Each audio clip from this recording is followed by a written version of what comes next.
Right, great. Right, so I'll hand over to Chris. Thank you. Thank you very much, Sue. It's a real pleasure to be here and to see so many friends in the room and also so many friends online as well. It's quite a few years since I've spoken at events of the Cleveland Institution of Engineers. And I must admit, I can't remember there being this many people here last time I spoke. So I'm really pleased to see the institution is going from strength to strength. I was thinking, actually, I think this is the 5th lecture I've given to the institution in my 30 years of membership. So I'm wearing my tie today, and I think I was given this after the first time I spoke here, which was around now in 1995, which I can hardly believe, frankly. I can see at least one person in the room who I think was there at the time when I gave that lecture. Can you remember what it was on? It was X-ray fluorescence, Stuart. I think you did most of the work. So there we are. But it is a real pleasure to come back. And over the time when I've given my various lectures here, I think they've got increasingly less technical. And this will be the least technical of all of them, and it's kind of a reflection of my latest job. So as Sue said, I was elected to Parliament last year, and I'm now the Minister for Industry. And one of the biggest things in my brief is the industrial strategy, which is a big part of the government's policy. So I thought it might be interesting tonight to give you a bit of a perspective of what it's like for someone like me as an engineer to enter the world of politics in that way, and what this industrial strategy is about and what it's trying to achieve, or at least what I'm trying to achieve with it. But maybe I thought I'd start with what I've been doing with my day-to-day. So a typical day for me in Parliament involves going down to London on a Monday, being involved in some debates and questions and so on. Or since I was appointed a minister, being in the ministry, taking lots of meetings in the ministry, meeting people from industry, civil servants, members of Parliament.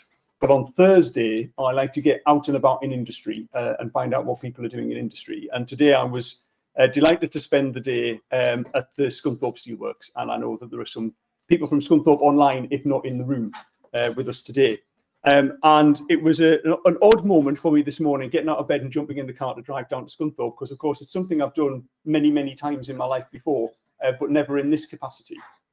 And it was a real pleasure to be there, to talk to the managers, the trade unions, and the people who work there as well. I had a look around the blast furnaces and also around the rod mill as well. But one thing that I was really focused on while I was there was that this steelworks only exists, it's only still operational because of an intervention that the government made in the spring, just over 6 months ago, actually, when there was a risk of the steelworks closing, and the government made an intervention to make sure that it stayed operational. And for those of you, and again, I can see a few people in the room who were around when the Teesside Steelworks was closing, that was something that we hoped for at that time, and it didn't happen, and we lost that steel plant. And of course, when you lose a facility like that, it has a big and devastating impact on the community, on the economy of the country, and it's something that you don't get back again as well. So it was a big moment for me last year to go into Parliament on a Saturday with all of my colleagues to take control of the steel plant there. And that was an act in and of itself of industrial intervention, but I wouldn't really call it an act of industrial strategy in that way, because it was about responding to some events. What an industrial strategy is about is making sure that we know how we're going to make decisions and what those decisions are before we get to that position. So it's very unusual for the UK to have an industrial strategy. We, as a country, we fell out of love with industrial strategies in the late 1970s. We'd had active industrial strategies before then. European countries had and continue to. The USA has an active industrial strategy as well. They really do intervene quite heavily in industry. But for a very long time, we haven't done that in the UK. Until the idea was revived more recently, I think, with a lot of the thinking that went with leaving the EU. And we published our industrial strategy earlier this year. And there's a few things the industrial strategy does. It identifies 8 industrial sectors that are important and will continue to be important to the UK. And it also highlights what are referred to as foundation industries as well. So for those of you who worked in steel or similar industries, that's where you would find yourself. And it's a statement of intent about recognising the importance of these industries, and also identifying some specific measures that the government will take to support them. So one of these measures is a thing called the British Industry Competitiveness Scheme, which is a measure to reduce electricity bills for industry by 25%, which we're working on now and will be implemented in 2027. So a real focus on trying to develop that industry and attract investment. So this is a new area of policy for the British government, and that means new capabilities have to be developed in the civil service as well, and amongst politicians to be able to deliver it. And for the first year of the government, a woman called Sarah Jones was the industry minister, and then in the recent reshuffle, I took over. Although actually I wasn't really appointed in the reshuffle. I was the first minister to be appointed after the reshuffle, and there's another story in that, and I could tell you that at some point as well if you wanted to. Now, one of the first things I did when I came into office is I had a chat with my team about the industrial strategy. And my question to them was, where does heavy industry fit into this? Where do the industries that I've worked in fit into this industrial strategy? Because they weren't really in there explicitly. So I made two changes right at the start, not in the industrial strategy document itself, but in how I and my officials and government talk about industry. So the first change is that where in the document it talks about foundation industries, we now talk about heavy industry. And where it talks about advanced manufacturing, we now talk about manufacturing. And I think both of those changes are very important because I think in the past we've shied away from talking about industry in those terms. And I think instead we need to tackle head on that heavy industry and manufacturing are very important to our economy. And that we should unashamedly stand up for them. And I remember a number of years ago when a manufacturing intervention was launched by a government called Made Smarter, which some people will be familiar with. It was to encourage manufacturing to automate. And it said it was targeted at advanced manufacturing. And I had a chat with a guy called Jürgen Meyer, who at that time was the chief executive of Siemens and a great British manufacturing leader. And I said to him, well, this is advanced manufacturing. What about the rest of manufacturing? And he said, Chris, the trick is just call all of manufacturing advanced manufacturing. It's the way to deal with it. He says, that's what we would do in Germany. Well, I disagree with him. I think instead we need to be more bold about recognizing that all manufacturing is good and important. And so is all heavy industry. For those people who've worked in it, or those people who live in communities that support heavy industry and manufacturing, like the communities in Scunthorpe that I saw today, that's a really important thing to do.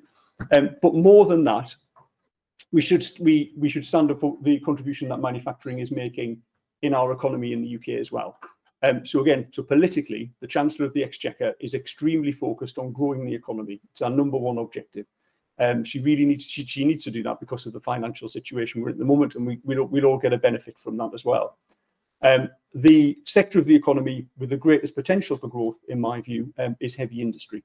So if I were to tell you that currently almost 50% of our automotive capacity is idle.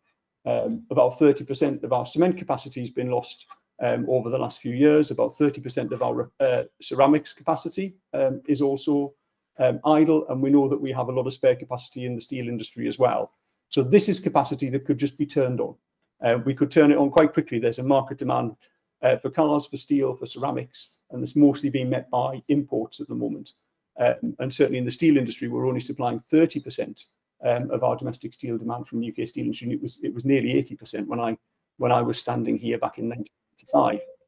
So to achieve what the government wants to achieve, what the Chancellor wants to achieve, the easiest way to do that, in my view, or the quickest way to do that, would be to enable industry to turn back on. So to turn idle capacity back into productive capacity, increase productivity in heavy industry and in factories, and enable those businesses to recruit more people, produce more and export more. And the final piece of that jigsaw puzzle is really about exports as well. So about 10% of people in the country work in industry and manufacturing, but between them, they produce as many exports as the other 90% of people who work, because manufacturing is about half of the exports for the economy and services about half the exports as well. So we need to remember those things, I think, when we're talking about manufacturing, and remembering that the UK not only has a strong manufacturing and industrial past, but a strong manufacturing and industrial future too. But there is a reason why that capacity is idle. And that's really got to be the focus of what I need to look at. And for any of you who work anywhere near manufacturing or heavy industry, you really know what the reason is. I say it's not a problem with the market. It's a problem with competitiveness, essentially, in a number of different ways. And I just talk a little bit about that as well, because again, that's where I'm focusing. So I mentioned energy prices. We've got a particular policy we want to introduce in 2027 on energy prices. We introduced one this week, actually, called the Supercharger Scheme, which is to remove all policy costs from electricity. But fundamentally, the biggest problem that we've got for manufacturing and industrial competitiveness is the price of electricity. So our electricity price in the UK, as paid by a company manufacturing or industry, is considerably higher than it would be in France or in Germany. And we're providing, I say, we're providing a lot of relief in terms of policy costs, but ultimately the wholesale cost of electricity is too high. Now, interestingly, our gas price is lower. So we have a lower price to industry for gas than Germany and France and the Czech Republic do, but we're slightly more expensive than Spain and Italy. So actually, we're really competitive on a European level for gas. But that doesn't really help the chemicals industry because they use a lot of electricity. It doesn't help manufacturing, obviously, because they're very electricity dependent as well. And of course, as industries are decarbonising, they're driving towards electrification. And so it's actually a hinder to decarbonising as well, because it's stopping companies from making that choice to decarbonise too. So trying to deal with that electricity price problem is very much at the centre of what we're trying to do as government. Now, Sue, you said that my job title was a bit like a thesis, and it is. So I tell people I'm the industry minister, which I am. That's the short bit. Then there's this huge long bit that hangs on the end, which is which department I'm in. And I'm in 2 departments. So I have 2 bosses, which is something someone told me you should never have, but I have, unfortunately. But there you go. Well, one of my bosses is Ed Miliband, who's the Secretary of State in the Department for Energy Security and Net Zero. And Ed has a number of objectives. One of them is to get energy prices down, to deliver energy security and get energy prices down. And the way that we're doing that is by investing very heavily in renewable energy. So our cheapest energy is solar. Our second cheapest is onshore wind. Our third cheapest is offshore wind. So as much of that as we can get on the grid as possible will help to bring electricity prices down. And we have a target to get there by 2030. So we can expect from 2030 onwards, those electricity prices in the UK will be much more competitive. That will be great for industry. But the challenge that we have is we're now at the back end of 2025. We've got 5 years between 2025 and 2030 when we want industry in the UK to continue to be able to be competitive and operate and to invest in these new technologies. So this is the tough bit. So if there is anyone out there who's working in industry or manufacturing now and you think things are hard, they are. The good news is they're not going to be hard forever, but we're probably going through the most difficult bit at the moment, this period from 2025 to 2030. So working harder on what we can do to improve competitiveness of industry in the UK is a piece of work that I've started. It's literally on my first day in the job. And so my view on this is if electricity prices are high, then maybe there are things we can do about that and maybe there aren't.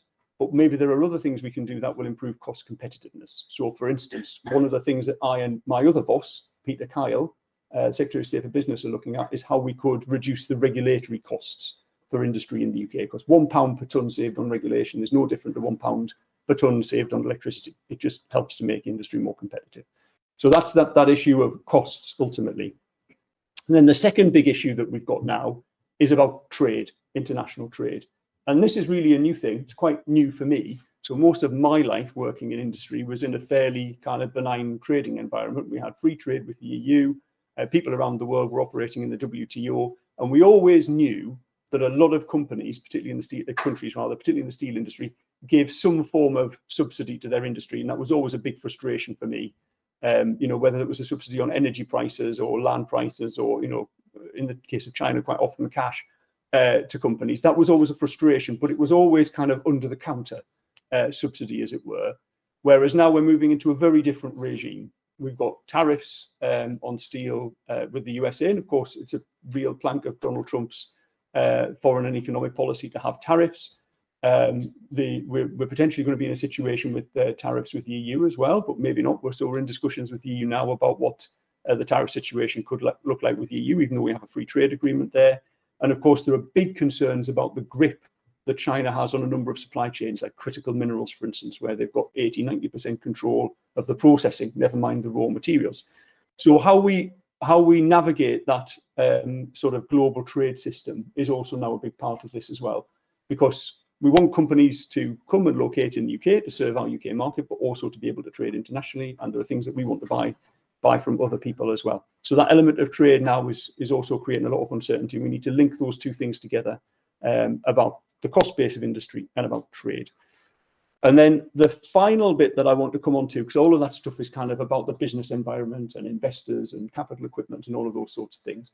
But of course, the most valuable and important part of any industry or any bit of manufacturing are the people who work in the business. And there is a huge issue around recruitment, around skills, and around helping people to transition from different industries as well. So I thought it might be helpful just to say a little bit about that as well.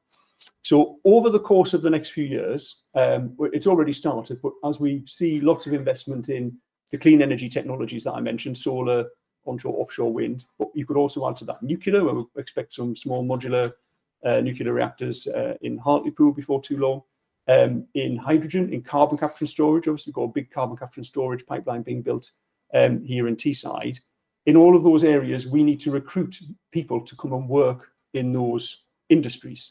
And at the same time, of course, there are some industries which will be reducing in capacity. Oil and gas is probably the flagship example of that. And then industries like steel, where what the transition means is a higher level of productivity. So we'd be making the same amount of output, but with fewer people. And that's what we're seeing in Port Talbot right now, where they're investing in an electric arc furnace to replace the blast furnace that they had there before. So we've got two sides of this: a big pull to get people into new green industry jobs that didn't exist before, and at the same time, people coming out of other industries. And transitioning those people is going to be really vital. I read an article in the Chemical Engineer magazine just a couple of weeks ago. I was pleased I'd read it, because there was an opportunity for me to address the content of the article to Richard Tice at the House of Commons. I enjoyed doing that very much. But in the article, it said that there are 800,000 people working in what they call green industries. That included recycling as well. And we'd done some work in government, and we came up with a figure of 860,000 independently. So it's quite similar. So these are the kind of in the new industry sort of jobs. And the CBI have done a study as well, and their study shows that these industries that you classify as green industries are growing at a rate that's 3 times faster than the rest of the economy as well. So they are really recruiting quite fast as well. So we have a really big challenge here, that if we can't equip these industries with enough skilled people, and they fail to grow, and those job opportunities aren't filled, then as a country we have a really big problem, because we won't get the benefit of that economy. And a place like Teesside has a problem, because we're a big industrial area, and we need to capture the benefit of these industries as well, because we know what the benefit of these industries are. So part of that transition now is really helping young people to realise there's good opportunities in those industries, and helping people to transition across. So a couple of weeks ago, I launched something that we're calling our Clean Energy Jobs Plan, which is really the way that we're going to do it, or the way that government are going to support further education colleges and industry to do that transition. And if any of you were paying close attention to the Prime Minister's speech at the Labour Party conference, you may or may not have been, you might have heard that there was a really strong emphasis on apprenticeships there as well. So he talked a bit about how his own dad was an apprentice rather than a university graduate. And he really wants to make that equivalence between the vocational and non-vocational routes of education. And so the 50% target for university degrees has been scrapped and been replaced with a 60% target for apprenticeships or degrees to really help try and create that equivalence. And I think that creates a lot of opportunities for young people in our area.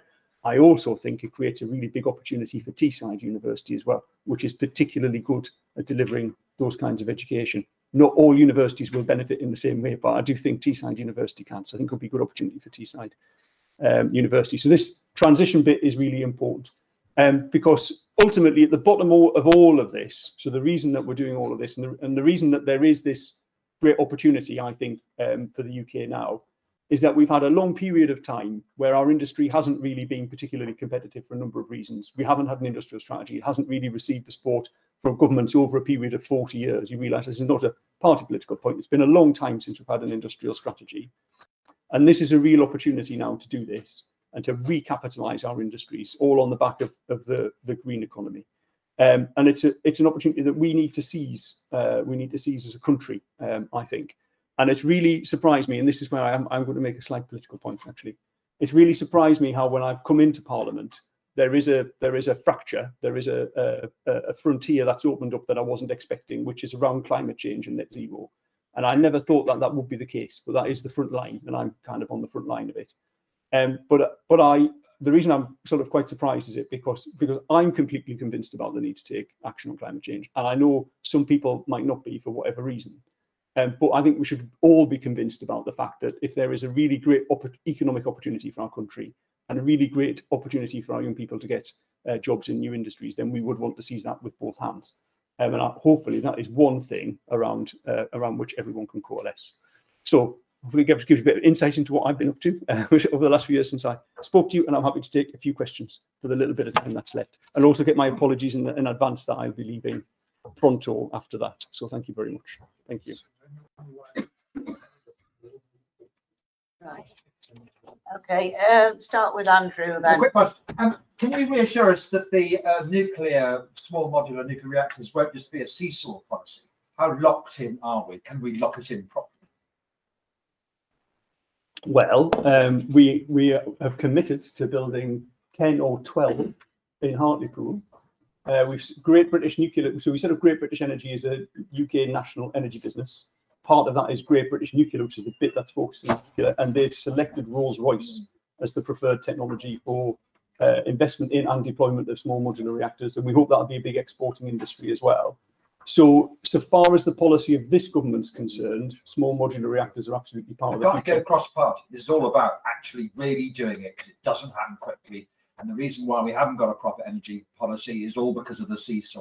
And that's got to stop. Yeah, well, okay, well, but I can't guarantee that. No. But what I can tell you is nuclear does seem to be an area of consensus. It does seem to be a very popular policy in an area of consensus. And it's interesting, I've spoken to some people from other European countries, and they're sort of slightly envious of that, because we also seem to have a good level of consensus in the country as well. So people are obviously concerned about environmental concerns, nuclear waste and so on, but recognising that there's an opportunity there as well. So in as much as anything can be a policy where there's consensus, I think there is in nuclear. Stuart? Government policy on procurement for things like infrastructure. Yes. So we've recently changed the procurement rules to drive more procurement towards UK firms. I mean, that's clearly what people would want. So personally, I take a view that if government is going to procure something, it should be, but it shouldn't be more expensive or less quality than procuring it anywhere else. Because in Europe, I would say, because you must accept, surely we must all accept that anything anyone can do in Europe, we can do it just as well, if not better, here. And I think there has been a bit of an issue in the past of people just not believing that could be the case.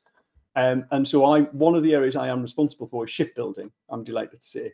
And that is a particular touch point at the moment where I am holding some people's feet to the fire to say, actually, we do need to do this. And maybe that means we need to work with British companies to help them to adopt the latest technology so that they can also be most productive and competitive.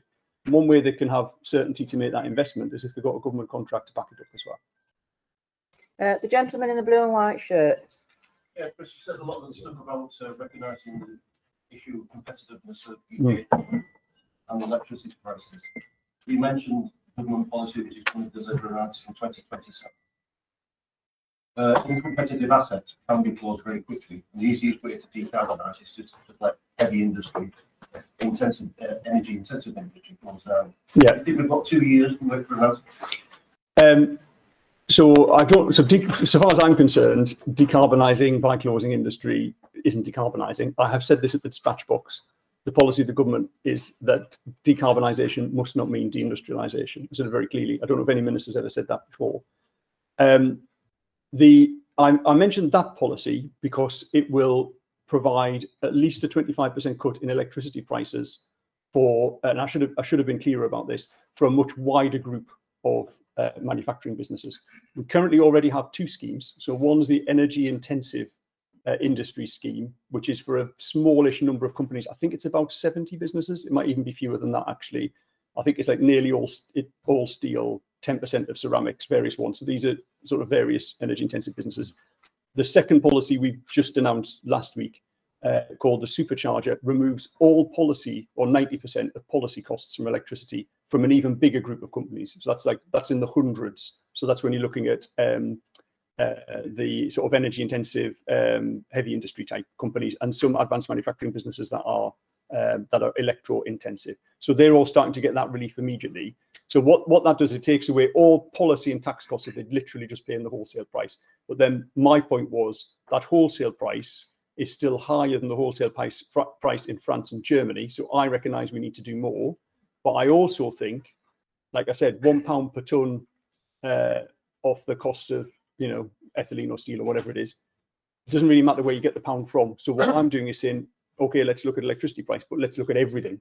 Where could we chip a bit of competitiveness out of all of it? Because I think over a long period of time, we've just been piling various other things onto industry as well and asking industry to pay for things without really looking at the cumulative amount. It's very easy, I think, for governments over a period of time to say, well, an extra 50p or a pound there doesn't really matter. But when it's the 10th or 15th time you've done it, it really does matter, actually. So I'm lifting the lid on the lot. Chap right at the back asking a question. What's the plan for petroleum engineers? The university release this every year. If the plan is to move towards renewables and sustainability. Mm-hmm. What's the plan for engineers that the university? Petroleum engineers. What type of engineers? Sorry. Petroleum engineers. Petroleum engineers. Well, I mean, what I would say is we're going to be using oil and gas for a very long time as a chemical feedstock, as well as for various other reasons as well. But from a UK perspective, the North Sea basin is a declining basin regardless. And gas is also a very expensive form of energy.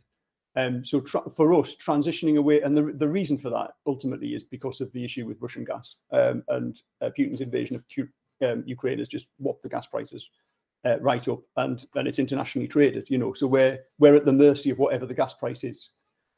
So by investing in renewable energy, we'll have more control over our own energy. So energy security is a big part of the thinking amongst that, and it's a cheaper form of energy as well. But if you're a petroleum engineer and you want to work in the oil and gas industry, there will be an oil and gas industry for a very long time to come. We're not issuing any new oil and gas licenses in the UK though, so it is an industry that's declining. But the feedstock's very important for the chemical sector as well, and that's why we're investing in carbon capture and storage. So I can't hold my hand up. Oh. You've got to volunteer though. I've been trying to do it for some time. Sorry. I'm Robert Thornley Walker. I'm a structural and civil engineer. 15 years ago, I was in Paris, getting ready and presenting views on climate change at COP 2015. Wow, yeah. And one of the issues that was discussed there was how seriously we should take climate change. Now, you've said, well, we could take it seriously if we wanted to, type of thing. Now, most people were saying, oh, we've got to be optimistic. We can't say what we're really thinking. And it was very obvious in 2015 that by 2025, we'd be nowhere near getting temperatures under 1.5 or even 2 degrees. And sure enough, we're nowhere near. When are we going to start thinking we've got to take it seriously? I mean, presumably your family, I mean, what we're leaving, the next generation, the younger engineers, is much, much more serious than economics. So the economics that, you know, we've got to have, you can't say, oh, we could make the place much better if we open up the cement industry. I mean, this is crazy. This is construction with cement is worse than both the output from shipping and cars. Now, the shipping it's a calamity that that's been dropped under the present regime in Rio next week. So we've got to start thinking seriously. So I think we are taking it seriously. Let me address a couple of your points in turn. So first of all, in terms of taking it seriously, the Prime Minister himself is going to attend COP this year. It's the first time that's happened for a long time. And we are taking it seriously. But on my drive here from Scunthorpe this evening, I was listening to Radio 4, and Lord Goldsmith was speaking, Zach Goldsmith, big environmental campaigner. And he said something that I certainly believe to be true, and I was sort of trying to convey in my talk, which is currently the economics and the climate objectives are both pointing in the same direction. So to some extent, it doesn't matter whether there are people out there who say, and I don't believe in climate change and I don't think we should do anything about it, because people making rational economic decisions are doing it anyway. So because businesses are investing in the technology that is green technology. So economics is on our side with this now. The politics, Zach Goldsmith said the politics has been done, the economics will take over. I don't quite agree with that. I still think there's a lot more politics to do, because Britain's one country, Europe's one continent. There's a lot of other things to do in other places as well. But ultimately, the economics is driving us in that direction.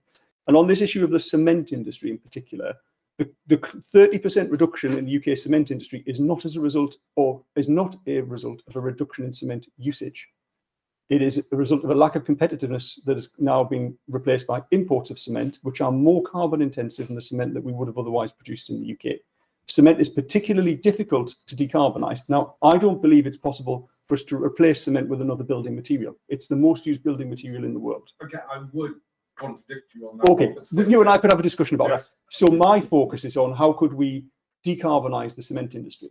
Now, there are several technologies being worked on for that. There's a gentleman in this room who has spent a lot of time working on one of them. And then there is also carbon capture and storage. And we have a proposal on the table that would sweep up 50% of the UK cement industry in carbon capture and storage. But my fundamental point is, it is not a pathway to decarbonisation to close UK industry and import more dirty material from somewhere else. What we should be focusing on is how we decarbonise our UK industry, is my point. And I think you'd agree with that. Yeah. And I'll come back and have a chat with you about replacing cement with something else at some point, because it's of interest to me to do that. Thank you very much. Yeah. I think Bowman was next. One of the big subjects outside before we came in was the closure of Teesside chemical plant. Can you offer us any help? So I could have mentioned chemicals in my big list of things that are closing. We've lost more than 20% of chemical plants since 2021. Yeah. And that's primarily been down to high energy prices. All of the things that I said for all of those other industries absolutely holds. So if we can improve competitiveness, energy costs, etc., all of those things, then we can reverse that trend on chemicals. And if we don't, they'll shut. It's that simple. Well, they're shutting. Yeah, that's exactly right. Yeah. And I think there's a big difference. So the issue with chemicals is coming to the fore now a bit, but a big difference between chemicals and, say, steel is because of the wisdom of ICI managers in the late 1990s, chemicals is a fragmented group of very small companies.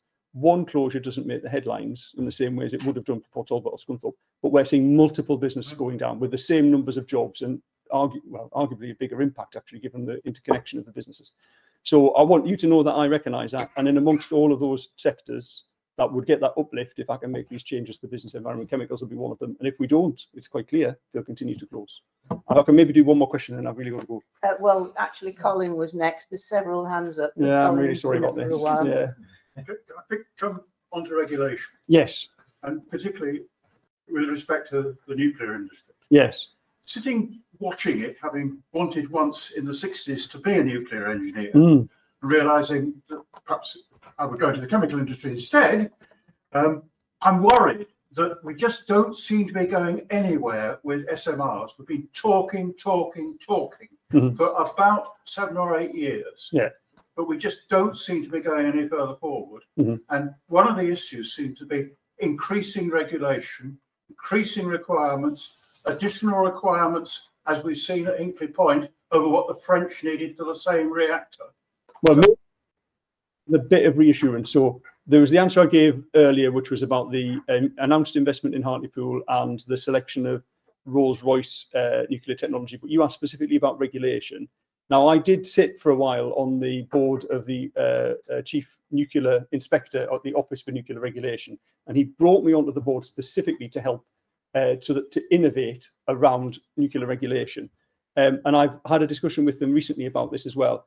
And they recognise that problem. And what they are doing quite specifically now is they're looking at opportunities to open up a kind of a commercial route for nuclear through the small modular reactors. So some of you may be aware, in my constituency in Billingham, there is a proposal from a private company to build an entirely privately funded set of 4 small modular reactors.